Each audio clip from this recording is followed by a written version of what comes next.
proses pendidikan yang telah dilahirkan. Kemudian ada prestatif, ya. Apa itu prestasi? Menunjukkan suatu keadaan baik orang perseorangan, kelompok maupun kelembagaan yang menduduki perangkat tertinggi atas mendapat predikat gemilang atau prestasi atas hasil dari serangkaian proses dalam konteks sekolah sebagai lingkungan pendidikan. Kemudian ada apresiatif, menunjukkan kepekaan, sikap kepedulian terhadap sesuatu yang berada di luar dirinya. Ya, seperti fenomena dan persoalan yang mengejala di alam semesta dimulai dari lingkungan sekitar, kedaerahan, nasional maupun global merupakan cakrawala tak terhingga untuk dijadikan semua unsur hasil penciptaan dan pengaturan yang maha kuasa.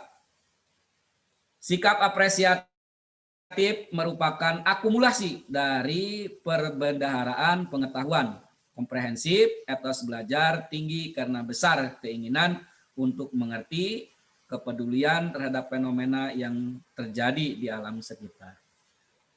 Itu adalah filosofi daripada dibuatnya visi SMA Negeri 6 Tasikmalaya. Nanti misinya apa, kemudian strateginya bagaimana, kami sudah merangkumnya dalam bentuk file, ya, karena mungkin waktunya sekarang begitu pendek, ya, kemudian mahasiswa itu sendiri mungkin banyak kegiatan, dan kami juga di sini tidak hanya kegiatan hal seperti ini, masih banyak hal-hal yang perlu kami kerjakan. Singkat cerita atau singkat saja bahwa visi, misi, dan strategi yang dibuat oleh SMA Negeri 6 Tasikmalaya ini adalah disesuaikan dengan kondisi situasi yang berkembang di dunia pendidikan sekarang ini, tentunya untuk mencapai tujuan-tujuan yang bersifat pendidikan yang berkualitas. Nah, ini adalah tercermin dengan adanya visi misi sekolah. Anak-anakku, adik-adik yang saya banggakan, kemudian untuk selanjutnya, ya, selain visi misi ada kultur sekolah. Kultur sekolah itu sudah jelas.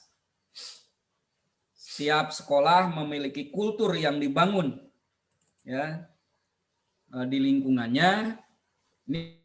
Ini kultur ini adalah menjadi satu pembiasaan yang baik untuk peserta didik dan seluruh komponen yang ada di SMA Negeri 6 Tasikmalaya ini. Kultur sekolah merupakan sebuah kebiasaan yang tumbuh dan berkembang sesuai dengan spirit dan nilai-nilai yang ada di lingkungan sekolah. Gitu ya. Di dalam Undang-Undang tahun nomor 20 tahun 2003 tentang Sisdiknas atau Sistem Pendidikan Nasional, di bab 2 pasal 3 tentang fungsi dan tujuan pendidikan menyatakan bahwa pendidikan nasional berfungsi untuk mengembangkan kemampuan dan membentuk watak serta peradaban bangsa yang bermartabat dalam rangka mencerdaskan kehidupan bangsa, bertujuan untuk berkembangnya potensi peserta didik agar menjadi manusia yang beriman dan bertakwa kepada Tuhan Yang Maha Esa dan berakhlak mulia, sehat, berilmu, cakap, kreatif, mandiri, dan menjadi warga negara yang demokratis serta bertanggung jawab. Serta bab 3 dalam pasal 4 yang menyatakan pendidikan diselenggarakan sebagai suatu proses pembudayaan dan pemberdayaan peserta didik yang berlangsung sepanjang hayat. Dan bab 4 pasal 5 menyatakan setiap warga negara mempunyai hak yang sama untuk memperoleh pendidikan yang bermutu. Berdasarkan undang-undang tersebut, maka sekolah sebagai sebuah lembaga pendidikan harus melaksanakan amanat yang telah gariskan dengan cara menyelenggarakan pendidikan mutu dan relevan agar siswa memiliki kualitas sesuai dengan profil peserta didik yang sesuai dengan amanat undang-undang tersebut. Salah satu faktor penentu keberhasilan penyelenggaraan proses pendidikan adalah kultur yang dibangun dengan baik. Kultur sekolah yang baik diharapkan akan berhasil meningkatkan mutu pendidikan yang tidak hanya memiliki nilai akademik, namun sekaligus bernilai efektif. Ya. Nah, tujuan kultur sekolah di sini sudah diisyaratkan bahwa yang pertama untuk menjamin tercapainya kualitas pendidikan yang bermutu. Yang kedua, membina sikap mental dan moral yang baik. Dan yang ketiga adalah sebagai pedoman dalam menentukan kebijakan dalam pendidikan. Kemudian fungsi kultur sekolah, di antara fungsi kultur sekolah yang dikembangkan di lingkungan SMA Negeri 6 Tasikmalaya adalah meningkatkan mutu pendidikan termasuk peningkatan kualitas sumber daya manusia. Dan yang kedua, menumbuhkan jati diri warga SMA Negeri 6 Tasikmalaya yang memiliki identitas tersendiri. Kemudian ada nilai-nilai mutu kultur sekolah. Yang pertama, orientasi mutu, berkomitmen untuk senantiasa melakukan pekerjaan dengan arah dan tujuan untuk kualitas pelayanan. Kemudian yang kedua, efektif adalah berhasil guna menunjukkan tingkat keterampilan, ketercapaian target yang telah direncanakan baik menyangkut jumlah maupun mutu hasil kerja. Kemudian ada efisiensi. Apa itu efisiensi? Berdaya guna, ya, dapat menjalankan tugas dan mencapai hasil, ya, hasil tanpa pemborosan sumber daya dan hemat waktu. Kemudian ada inovatif, adalah suatu yang baru sebagai perwujudan ide kreativitas untuk meningkatkan mutu pelayanan. Ini nilai-nilai yang dikembang dalam mutu kultur sekolah. Kemudian ada komitmen bersama terhadap pengembangan kultur sekolah ini. Apa komitmen mutunya? Yang pertama adalah menjamin pemenuhan standar pendidikan pada satuan pendidikan secara sistematika, holistik, dan berkelanjutan. Yang kedua, memastikan adanya konsistensi pelaksanaan terhadap setiap kebijakan mutu yang telah ditetapkan. Yang ketiga, memastikan ketersediaan sumber daya manusia yang unggul dan sumber daya pendukung lainnya untuk mencapai tujuan dan sasaran mutu. Dan yang keempat, senantiasa mengembangkan etos kerja yang baik bagi tenaga pendidik dan kependidikan SMA Negeri 6 Tasikmalaya. Dan yang kelima, memastikan pemenuhan hak peserta didik untuk mendapatkan layanan pendidikan bermutu. Dan yang terakhir adalah menjamin lulusan yang memiliki kompetensi dan karakter unggul. Nah, ini diantaranya kultur-kultur yang dibangun dan dikembangkan di SMA Negeri 6 Tasikmalaya ini, sehingga lulusannya mereka bukan hanya memiliki kompetensi, tetapi juga memiliki karakter yang lebih baik lagi. Ini adalah hasil daripada kultur pembiasaan atau kultur yang dibangun di SMA Negeri 6 Tasikmalaya. Anak-anakku, sekarang sudah sampai pukul 10 lebih 2 ya. Kita mau lanjut? Wajilah itu yang sampaikan kita. Ayah di sini, ayah di nama. Ya. Sekarang resku ayah pembinaan sekaligus di. Ya, baik, menginjak kepada ini mau di satu hari kan? Sekarang atau bagaimana? Ini bagaimana ini ketua? Barangkali Pak mengkondisikan saja. Takutnya Ya, kan kalau 1 hari kan kelamaan nih. ya. Bagi saja mungkin untuk hari ini sampai ini aja nih. Sampai apa nih? Tunggu lihat dulu. Sampai di sini tuh data yang harus diisi oleh mahasiswa ya Pak. Sampai Ya, kurikuler dan ekstrakurikuler Pak. begitu. Hmm, Ya, kurikuler dan ekstrakurikuler. ya. Baik, kita 2 harikan saja tuh ya. Oh iya Sekarang boleh dengan Pak. besok ya. Oh iya boleh Pak. Sekarang dengan besok itu ya. Nah, kita masuk ke ini saja dulu ke SOTK ya. Oke. Ke SOTK. Besok tinggal yang belumnya yaitu peraturan dan tata tertib sekolah. Kemudian apa namanya? Kurikulum yang digunakan, kemudian ada sarana prasarana ya. Sarana prasarana. Jadi Siap Pak. besok ketiga tersebut ada besok. Baik, adik-adikku, kita menginjak ke SOTK ya, ataupun struktur organisasi tata kerja SMA Negeri 6 Tasikmalaya. Sebuah organisasi sudah barang tentu memiliki struktur ya, atau memiliki apa namanya tata kelola atau tata organisasi yang baik ya. Di SMA Negeri 6 Tasikmalaya sudah barang tentu ini akan sesuai dengan peraturan Permendikbud yang harus memiliki satu penataan organisasi atau struktur organisasi, di mana dalam puncak apa namanya kepemimpinan di SMA Negeri 6 Tasikmalaya ini ada dua pemimpin yang tentunya saling berkaitan, yaitu yang pertama adalah komite sekolah ya, dan yang kedua adalah kepala sekolah itu ya.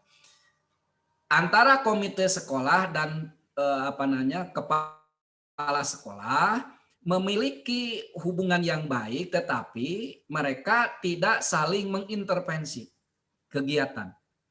Karena bagaimanapun sebagai operasional pengelola lembaga sekolah itu berada pada pimpinan sekolah, yaitu kepala sekolah. Sedangkan komite sekolah sebagai organisasi mitra sekolah gitu ya, sebagai organisasi mitra sekolah itu memiliki tugas yaitu apa? Menjembatani dan menyalurkan aspirasi serta prakarsa dari masyarakat dalam melahirkan kebijakan operasional dan program pendidikan di sekolah, serta dapat menciptakan suasana dan kondisi transparansi, akuntabilitas, dan demokratis ya dalam penyelenggaraan dan pelayanan pendidikan yang bermutu di sekolah. Jadi menjembatani antara kegiatan-kegiatan yang dilakukan di sekolah dengan kebutuhan-kebutuhan kepada orang tua, dijembatani kemudian oleh komite sekolah. Dan komite sekolah juga berhak untuk mengajukan peningkatan mutu ke sekolah untuk dijalankan oleh sekolah. Nah, dalam hal ini komite tidak bisa langsung mereka mengoperasionalkan sekolah, tetapi harus melalui mekanisme yang baik. Itu diantaranya ya struktur organisasi yang tertinggi. Kemudian di bawah kepala sekolah itu di sekolah ada yang namanya kepala tata laksana atau tata usaha. Nah itu ya. Jadi di bawah kepala sekolah ada kepala tata usaha. Jabatannya kepala tata usaha itu masuknya bukan fungsional. Kalau kepala sekolah itu fungsional, tapi kepala tata usaha itu masuknya kepada struktural karena itu jenjangnya berbeda ya. Itu kepala tata usaha melayani secara administratif ya kebutuhan-kebutuhan sekolah gitu ya, termasuk program-program sekolah. Kemudian ada lagi kepala sekolah memiliki pembantu, ya, pembantu kepala sekolah dinamakan kalau sekolahnya kurang dari 24 rombongan belajar itu hanya diperbolehkan memiliki 3 wakil kepala sekolah. Tetapi mereka sekolah-sekolah yang memiliki rombalnya lebih dari 24 rombal maka diperkenankan untuk membentuk wakil kepala sekolah sampai 4 wakil kepala sekolah itu ya. Karena di SMA Negeri 6 Tasikmalaya ini memiliki jumlah rombongan belajar 36 rombongan belajar, maka dibentuk wakil kepala sekolah menjadi 4 wakil kepala. Yang pertama adalah wakil kepala bidang kurikulum, yang kedua wakil kepala bidang kesiswaan, dan yang ketiga wakil kepala bagian sarana, dan yang keempat sarana prasarana, dan yang keempat adalah wakil kepala bidang hubungan masyarakat atau humas. Nah, kemudian di bawahnya lagi kepala sekolah memiliki organisasi tersendiri lagi yang terkait dengan kepala sekolah, yaitu apa? Pertama ada kepala lab, ya. Yang kedua ada kepala perpustakaan. Yang ketiga di SMA Negeri 6 Tasikmalaya sudah terbentuk namanya ada lagi TPMPS, yaitu tim penjamin mutu pendidikan sekolah. Nah, itu juga memiliki garis pertanggungjawaban kepada kepala sekolah. Kemudian ada organisasi guru BK, kemudian ada guru mapel, kemudian ada wali kelas, ada TPK juga. Nah, TPK adalah singkatan dari tim pengembang kurikulum. Jadi yang tadi saya sebutkan yang menyusun visi misi dan menganalisis tentang perkembangan mutu pendidikan di sekolah, maka TPK fungsinya, ya. Nah, itu peranannya sangat penting sekali. Kenapa? Karena maju mundurnya sekolah, ya, itu atas masukan atau penilaian dari tim pengembang kurikulum atau TPK. Kemudian ada struktur guru piket. Jadi untuk struktur organisasi SMA Negeri 6 Tasikmalaya ini memiliki struktur paling atas pimpinannya, kemudian ke bawahnya kepala sekolah memiliki perangkat organisasi seperti kepala tata usaha, ada wakil kepala, kemudian ada kepala-kepala lab atau kepala perpustakaan dan lain sebagainya. Nah, itu. Kemudian untuk nama-namanya, ya, nama-namanya kepala sekolah dijabat oleh Dr. Randa Elin Darliah, SST MPD. Kemudian tadi kepala tata usahanya itu Ibu Cintarsah SSI. Kemudian ada ketua komite sekolah tadi disebutkan ada Bapak Tarlin SPD. Kemudian wakil kepala sekolah bidang kurikulum saya sendiri namanya Asep, ya.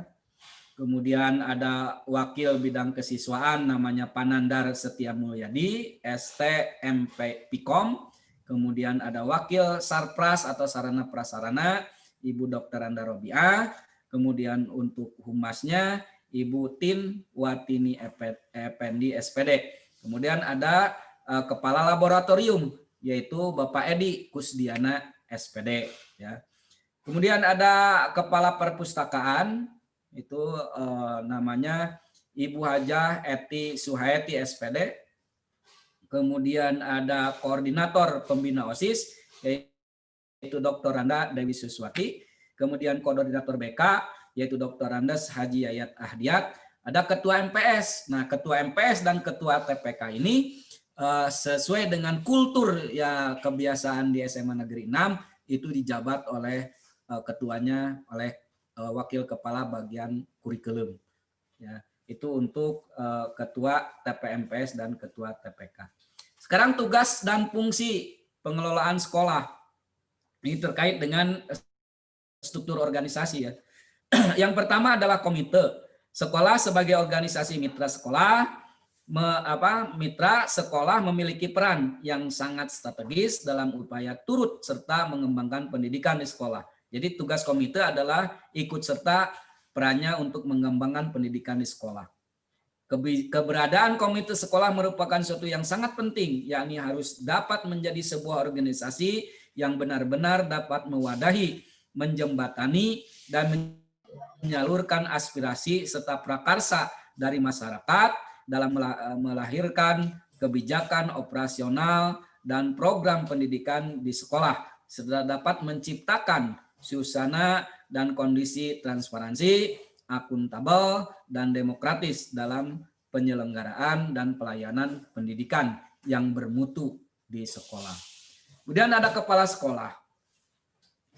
Kepala sekolah adalah guru yang diberi tugas tambahan, ya, untuk memimpin dan mengelola satuan pendidikan yang meliputi taman kanak-kanak. Ini berdasarkan Permendikbud, ya.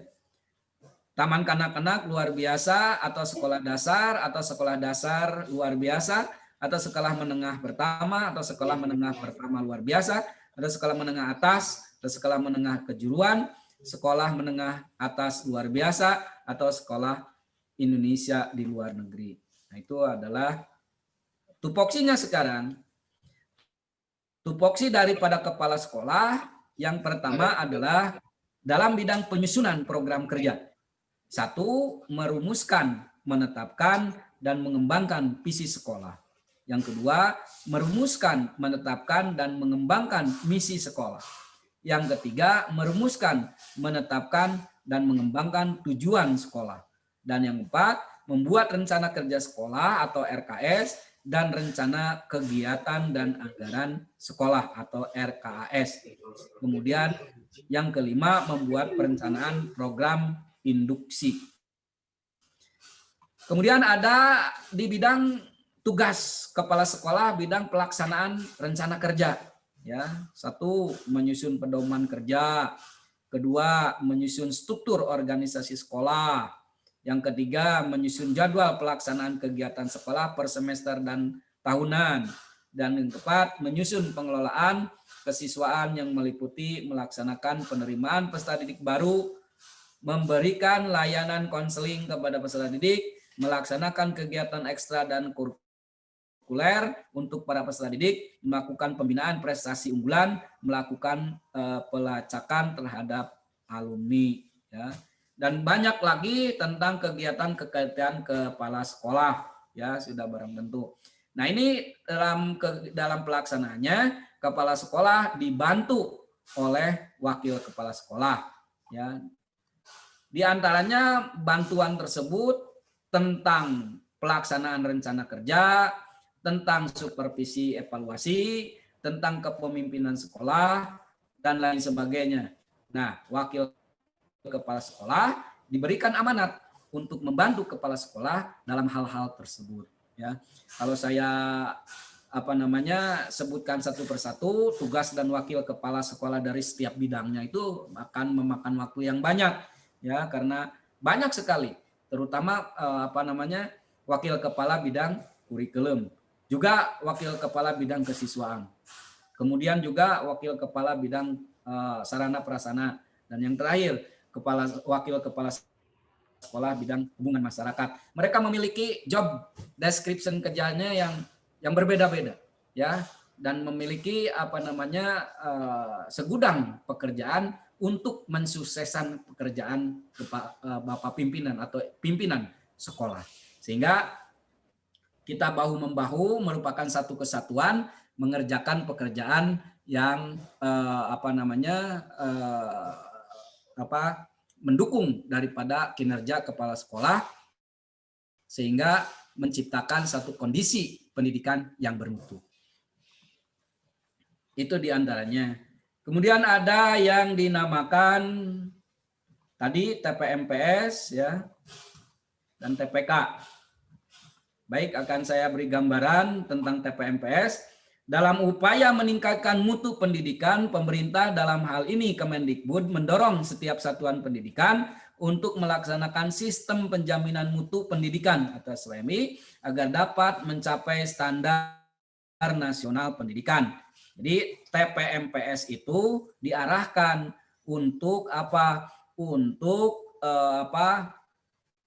operasional kerja sekolah ini harus mencapai standar nasional pendidikan gitu ya. Adapun yang menjadi payung hukumnya adalah Permendikbud nomor 28 tahun 2016 tentang sistem penjaminan mutu pendidikan atau SPMP dasar dan menengah. Tugas TPMPS yang pertama adalah pemetaan mutu pendidikan. Jadi di sekolah TPMPS itu sebelum tahun ajaran baru harus sudah memetakan tentang mutu pendidikan. Mau kemana di bawah arah pendidikan di SMA Negeri 6 Tasikmalaya itu. Ya, ke kualitas yang bagaimana? Apa yang perlu ditingkatkan dalam kualitas pendidikan tersebut? Nah, itu adalah tugas TPMPS. Yang kedua, menyusun rancangan pemenuhan mutu. Setelahnya pemetaan, dipetakan dulu, kemudian dirancang pemenuhan mutunya. Jadi merancang pemenuhan mutu. Kemudian yang ketiga, penyusunan rencana, ya, pelaksanaan pemenuhan mutu. Dan yang keempat, melaksanakan kegiatan pemenuhan mutu. Yang lima, mengevaluasi hasil kegiatan pemenuhan mutu. Dan yang keenam, menyusun laporan hasil evaluasi. Nah, ini adalah tugas pokok daripada TPMPS. Di samping itu ada organisasi yang dibentuk di sekolah sesuai dengan perundang-undangan, yaitu TPK, ya, tim pengembang kurikulum. Nah, itu ya. Nah, itu perannya sangat strategis sekali. Sama, intinya adalah meningkatkan kualitas mutu pendidikan di SMA Negeri 6 Tasikmalaya khususnya. Jadi setiap sekolah itu pasti memiliki ya perangkat organisasi tersebut dan itu harus berfungsi. Kalau tidak berfungsi, maka sekolah akan berjalan di tempat. Hanya ritualitas, hanya satu kewajiban saja, melaksanakan kewajiban saja tanpa ada satu perubahan. Jadi kalau sekolah ingin berubah menuju kepada meningkatnya kualitas pendidikan, maka seluruh organisasi yang ada di SMA negeri di SMA tersebut harus berjalan. Ya, tidak boleh ada yang mandek. Itu diantaranya ya. Itu di samping itu juga guru juga berperan besar terhadap perubahan dalam pendidikan. Gitu. Guru sebagai pelaksana dalam kegiatan pembelajaran, ya, dalam pencapaian mutu juga. Jadi sekolah menyiapkan segala urusannya, termasuk sarana prasarananya, guru yang melaksanakan tugasnya untuk meningkatkan mencapai satu kompetensi lulusan yang lebih baik lagi. Tugas pokok tim pengembang kurikulum yaitu menyiapkan program kurikulum, memantau pelaksanaan kegiatan kurikulum, membuat matriks pengembangan kurikulum, dan menyusun jadwal kegiatan kurikulum. Nah, ini adalah tugas pokok daripada TPK. Itu adik-adik sekelumit singkat, sekiranya ya hanya rangkuman daripada organisasi-organisasi dalam SOTK tersebut. Kalau dijabarkan satu persatu akan memakan waktu yang begitu lama. Sekarang sudah mendekati pukul 10.30. Oleh karena itu, pembagiannya hari ini adalah sampai ini saja, sampai satu lagi ya. Satu lagi sajalah. Administrasi guru ya. Administrasi guru. Mohon izin Bapak. Ya. Yang terakhir mungkin pembahasan ke kokurikuler sama ekstrakurikuler saja Pak, bagaimana? Oh gitu.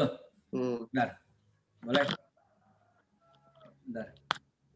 Ini sebenarnya jadi ada yang lebih berhak lagi untuk kokurikuler dan kurikuler itu oleh kesiswaan. Oleh kesiswaan. Coba sebentar.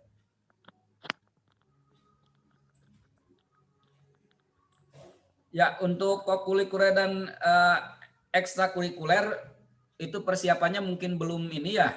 Iya, Bapak. Belum begitu matang atau belum disampaikan ke kami. Oleh karena itu, kami sambil menunggu ya untuk kurikuler dan kokurikuler itu bisa dibesokkan. Ya. Oh iya, siap Bapak. Ya.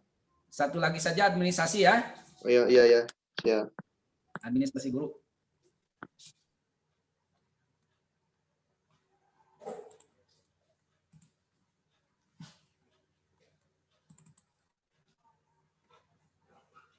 Baik.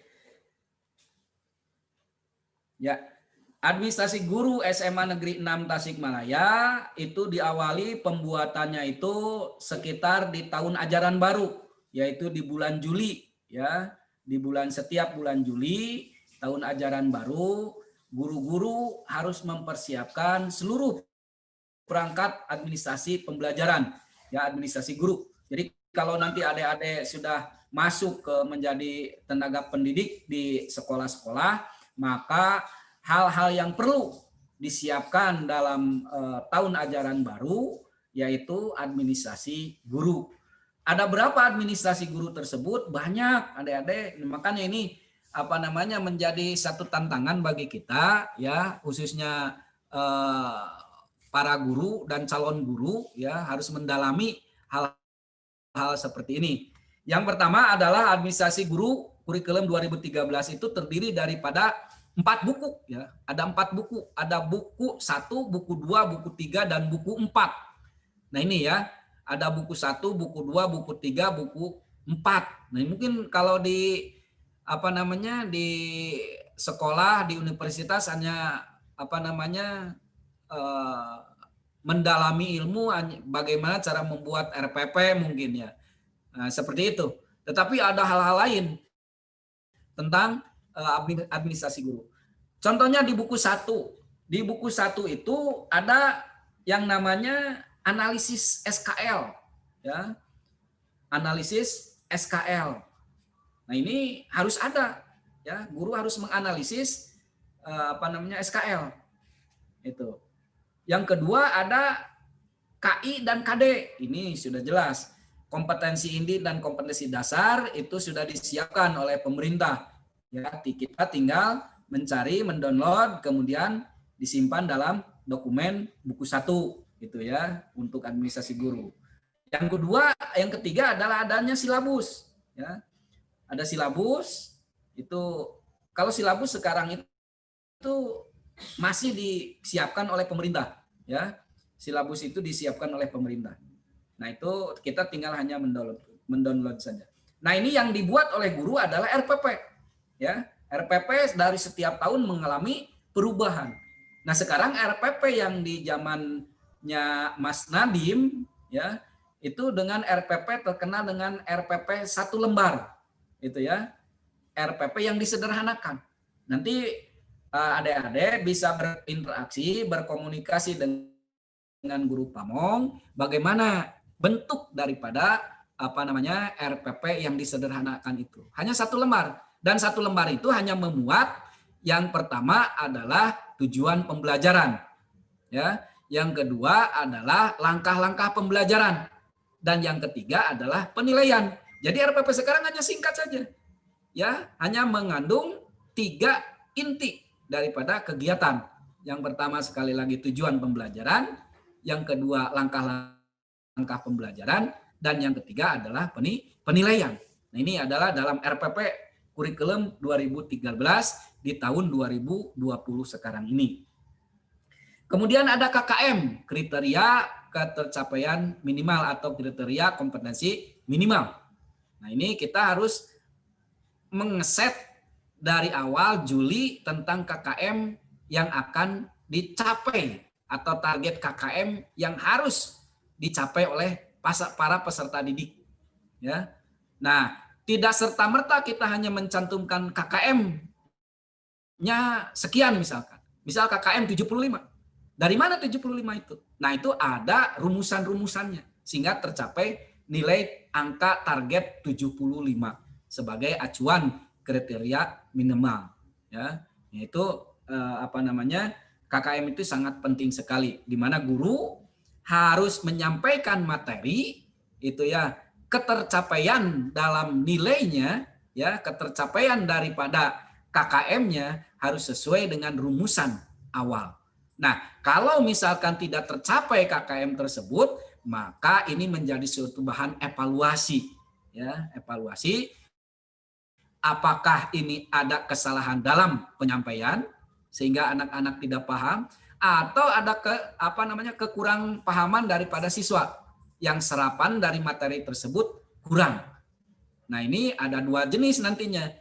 Pertama ada yang dinamakan remedial. Remedial juga ada dua macam. Ada remedial teaching, ada remedial test. Nah, nanti dianalisis ya, dianalisis bagaimana siswa ini tidak mencapai target itu. Kalau misalkan penjelasannya kurang, maka diadakan remedial teaching ya. Remedial teaching nanti guru mengulang kembali kepada siswa-siswa atau peserta didik yang tidak mencapai KKM. Nah itu ya, dengan membuat settingan waktu ya, kemudian materi ya, dan model atau metode penyampaian. Itu yang harus dipikirkan oleh guru. Yang kedua adalah di buku 2. Di buku 2 isinya adalah ada kode etik. Ya, ada kode etik, guru memiliki kode etik. Tidak boleh guru mengajar semena-mena. Tidak boleh guru memiliki tingkat emosional yang semena-mena. Kita diatur dengan adanya kode etik guru. Nah, nanti kalau adik-adik semua sudah masuk ke lapangan sebagai pengajar, maka akan bersentuhan dan tahu tentang kode etik seorang guru. Nah, itu ya. Sehingga kalau mereka berpedoman terhadap kode etik, maka tidak ada sesuatu yang dilanggar. Ya. Dan ini kalau misalkan melanggar kode etik, maka itu beban kesalahannya menjadi berat, gitu ya, menjadi berat.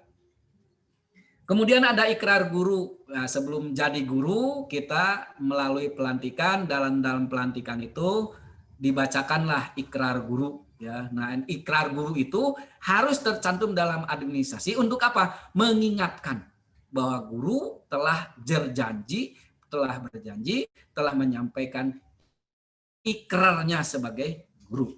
Kemudian ada tata tertib. Ini tata tertib juga dirumuskan dalam bentuk tata tertib sekolah. Ya, ini masuk kepada buku 2 sebagai administrasi guru.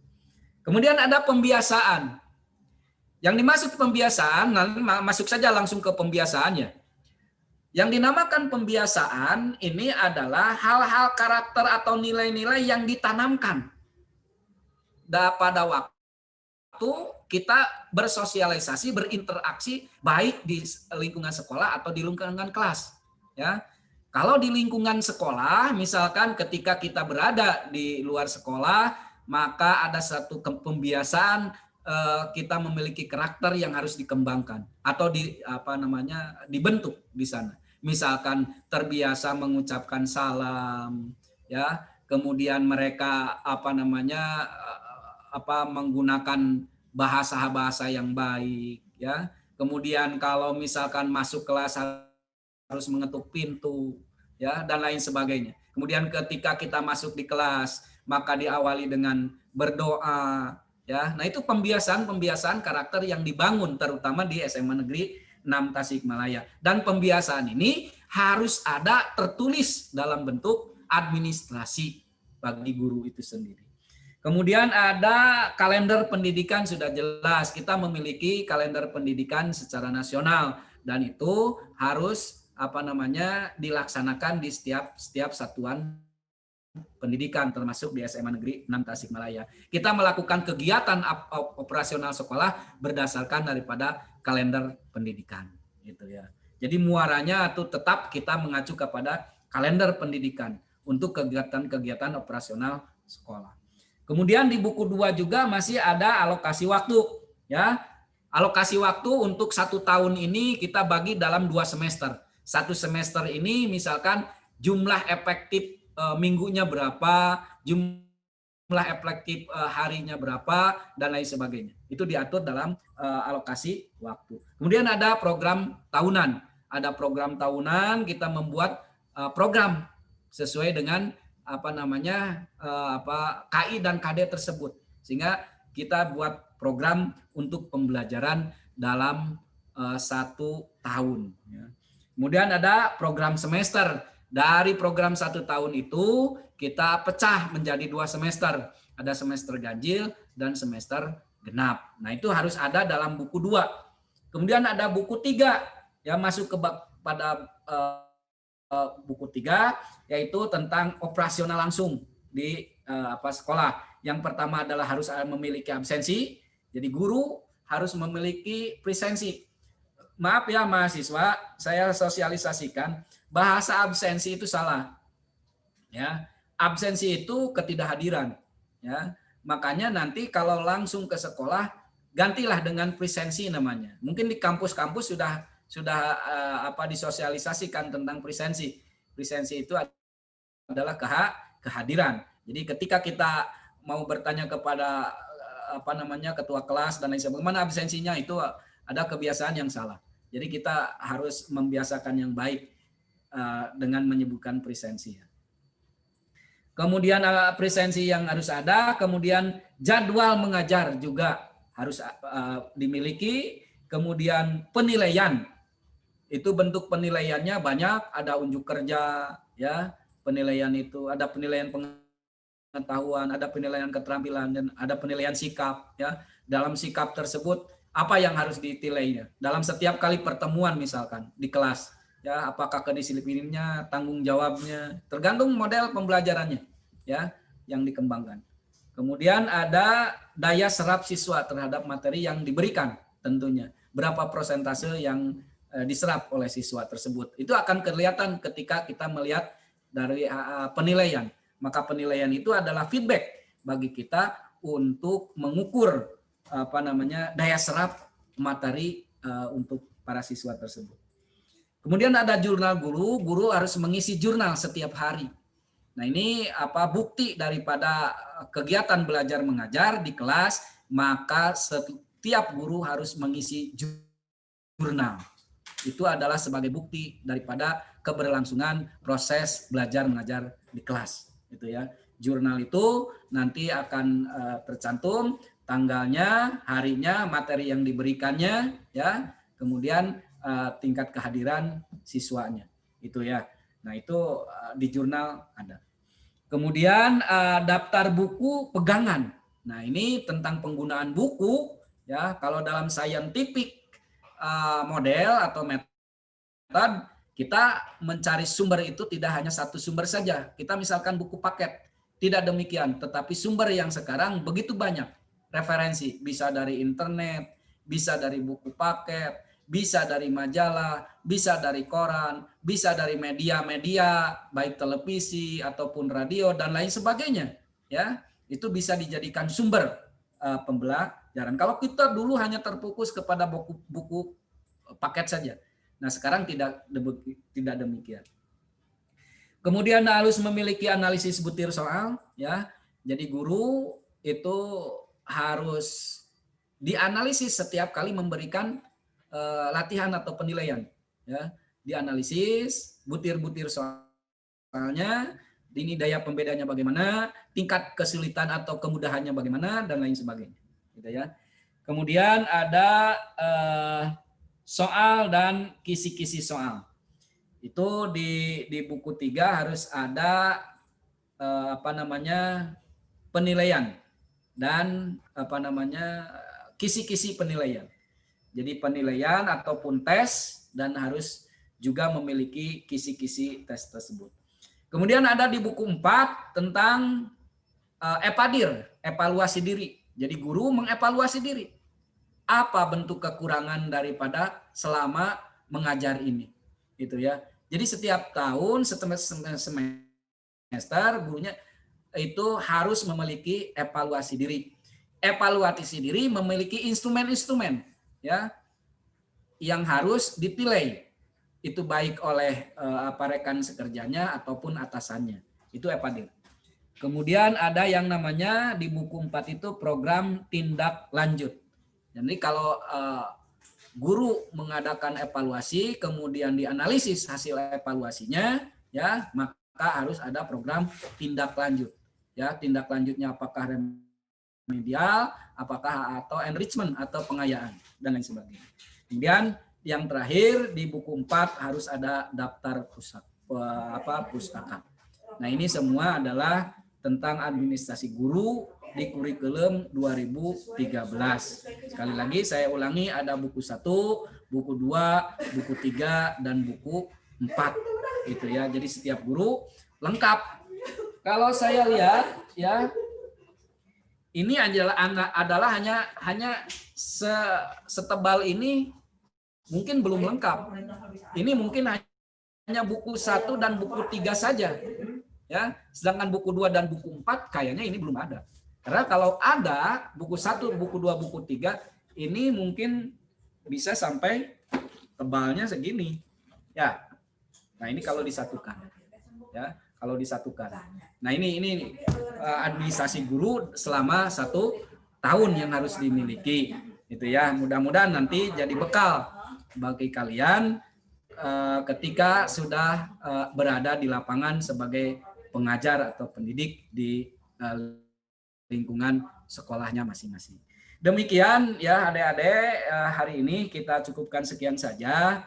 Untuk selanjutnya kita besok ketemu lagi di jam yang sama ya, ataupun jam terserah kalian mau di jam berapa kita akan mengadakan webinar untuk besok.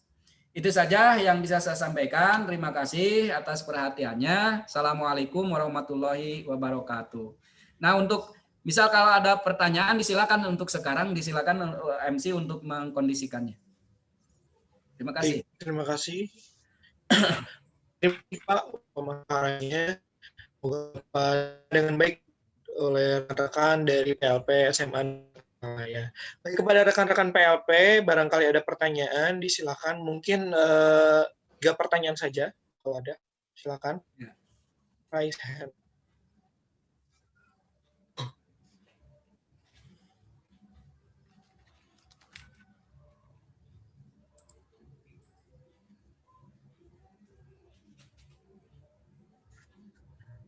Bagaimana untuk rekan-rekan dari teman PLP SMA Negeri 6, apakah ada yang ingin ditanyakan? Atau mungkin nanti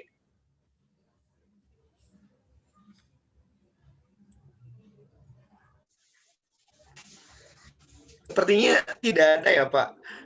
Tidak Mungkin ada. besok bisa dibahas lagi. Ya, Siap. siap. Ya. Siap. Sekali lagi saya ucapkan terima kasih ya kepada semuanya yang telah mau mendengarkan. Tetapi kalau besok diharapkan ya semua PLP bisa hadir dalam kegiatan ini. Gitu ya, tolong diitukan saja, disiapkan oleh pimpinan atau ketua PLP, diinformasikan bahwa kehadiran itu menjadi sesuatu yang penting bagi kita. Karena ini kalau saya lihat hanya berapa persen mungkin yang bisa masuk ya hari ini. Ya, sedikit ya. Sedikit sekali ya. Jumlahnya semuanya 78 apa 80 ini?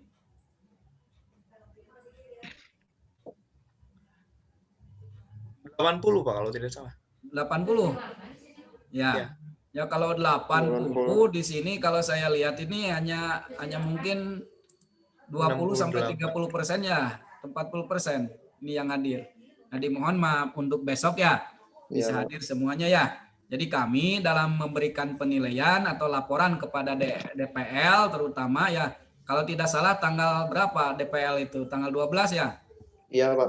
Tanggal 12 itu ketemu dengan kami gitu ya, entah di Zoom entah di mana. Nah, itu untuk memberikan laporan kami tentunya ya terhadap keberadaan ini adik-adik semua. Itu sajalah ya. Terima kasih atas perhatiannya. Assalamualaikum warahmatullahi wabarakatuh. Waalaikumsalam. Waalaikumsalam warahmatullahi wabarakatuh. Waalaikumsalam warahmatullahi wabarakatuh. Baik, terima kasih kepada Bapak. Selanjutnya itu penutup yang akan dipimpin oleh Putri ya. Disilakan.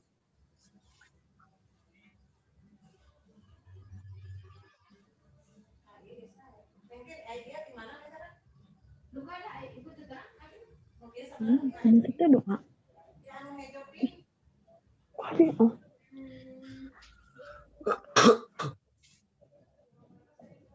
Tadi nyebutnya namanya Ambi. Assalamualaikum warahmatullahi wabarakatuh.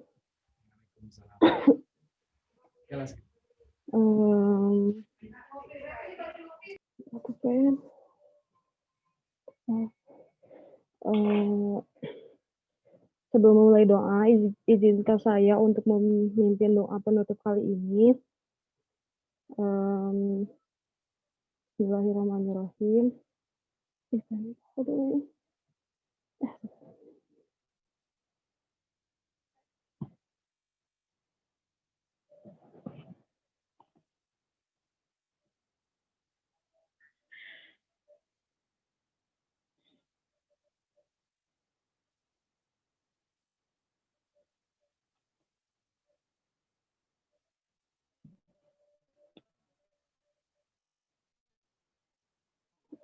Bismillahirrahmanirrahim.